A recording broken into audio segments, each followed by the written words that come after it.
ఎన్నికల కౌంటింగ్ కి count down దగ్గర పడుతున్న కొద్దీ హై టెన్షన్ వాతావరణం కనిపిస్తోంది.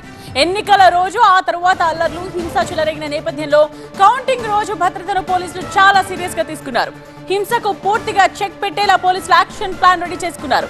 సమస్యాత్మక ప్రాంతాల్లో ఇప్పటికే నాన్ స్టాప్ కార్డన్ సెర్చ్లు జరుగుతున్నాయి.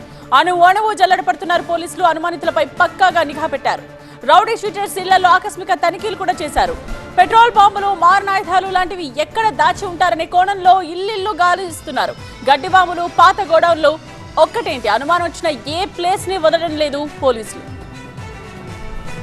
కౌంటింగ్ టైం దగ్గర పడే కొద్దీ ఏపీ పోలీసులు మరింత అలర్ట్ అయ్యారు. ఎన్నికల అనంతరం చెలరేగిన హింస కౌంటింగ్ తర్వాత రిపీట్ కాకుండా జాగ్రత్తలు తీసుకుంటున్నారు.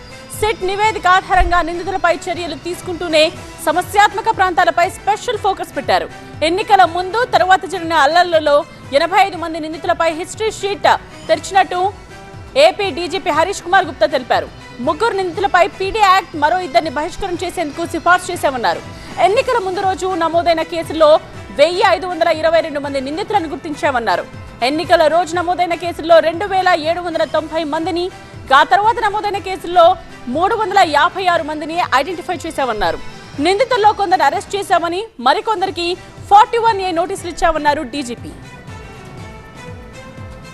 రాష్ట్రంలోని సమస్యాత్మక ప్రాంతాల్లో పోలీసులు కట్టుదిట్టమైన భద్రతా ఏర్పాట్లు చేశారు. అన్ని నియోజకవర్గాల్లో కార్డన్ సెర్చ్ నిర్వహిస్తున్నారు. రాష్ట్ర వ్యాప్తంగా మొత్తంగా 301 సమస్యాత్మక ప్రాంతాల్లో తనిఖీలు చేశారు పోలీసులు. సరైన పత్రాలు లేని 1104 వాహనాలను సీజ్ చేశారు. దాంతోపాటు 482 లీటర్ల ఐడీ లిక్కర్, 33 లీటర్ల మద్యం, 436 నాన్ డ్యూటీ లిక్కర్ ని స్వాధీనం చేసుకున్నారు. ప్రధానంగా ఉమ్మడి కృష్ణా జిల్లా, గుంటూరు, ప్రకాశం, నెల్లూరు జిల్లాల్లో పోలీసులు కార్డన్ సెర్చ్ చేశారు. నియోజకవర్గంలో ఇతర వ్యక్తులు ఎవరైనా పాగా వేశారన్న కోణంలోనూ ఆరా తీశారు. రౌడీ షీటర్స్, అనుమానాస్పద వ్యక్తులను క్షుణ్ణంగా తనిఖీ చేశారు.